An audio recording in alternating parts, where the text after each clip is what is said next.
এটা হলো liquid cooling আর এটি হলো air cooling. What's the difference?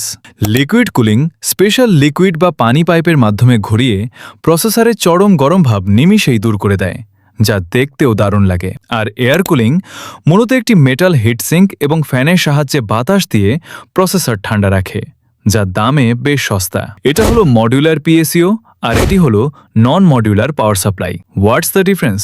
Modular power সাপ্লাইয়ের সুবিধা হলো এর সব কেবল খুলে রাখা যায়, তাই পিসি বিল্ড করার সময় বাড়তি কেবলের জটলা একদম থাকে না। আর নন মডিউলার পাওয়ার সাপ্লাইয়ের সব কেবল একসাথে ফিক্স থাকে, যা দেখতে কিছুটা অগোছালো লাগতে পারে। এটা হলো থার্মাল পেস্ট আর এটি হলো থার্মাল প্যাড।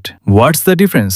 থার্মাল পেস্ট হলো এক ধরনের আঠালো লিকুইড যা প্রসেসরের উপর লাগিয়ে তার উপর কুলার বসানো হয়। আর থার্মাল প্যাড হলো রাবারের মতো একটি রেডিমেড শিট যা সাধারণত গ্রাফিক্স কার্ড বা এসএসডির গরম ভাব কুলারের কাছে ট্রান্সফার করার জন্য ব্যবহার করা হয়।